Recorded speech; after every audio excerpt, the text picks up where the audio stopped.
Well, this morning we saw things get underway here in Paris. We've been hearing the world leaders talking before that. There was an opening ceremony at which Ban Ki-moon spoke, the UN Secretary General. I met with several key civil society groups yesterday. It is clear to me that they have come to Paris filled with energy and emotion, and that they expect each and every one of the leaders of this world today, who are here today, to show your leadership. That's Ban Ki-moon, United States, of course, big player in all this. Earlier we heard from the President, Barack Obama. I've come here personally as the leader of the world's largest economy and the second largest emitter to say that the United States of America not only recognizes our role in creating this problem, we embrace our responsibility to do something about it. That is Barack Obama, the US President. Let's speak to Patty Culhane, our White House correspondent. And Patty, what did you make of what the President had to say? Was it just more of a rallying cry than anything?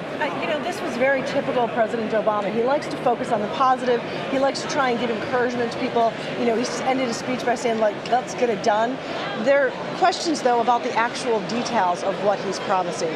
There's a couple of things. He's talking about the U.S. leading the way in climate change and his goal and his promise to reduce emissions by 26 to 28% in basically 10 years.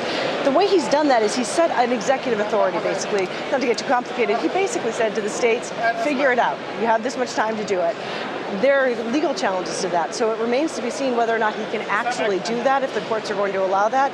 And not only that, the U.S. Congress is a huge impediment to the president. He's working really hard behind the scenes right now because we've heard the French president say this has to be legally binding, but that means treaty. Treaty in the U.S. means, according to the Constitution, he has to get 2/3 of the Senate to agree with the terms of the deal. Never going to happen. They acknowledge that at the White House. Now, they say that they don't want it to be a treaty publicly because other countries would walk away, but in reality it's because he cannot get the U.S. Congress on board. But surely that means then that a legally binding agreement here is just not going to happen. Well, and that's the thing that aides are struggling with. I'm going to be in a background briefing in just a little bit, and so hopefully we'll be able to pin them down on this.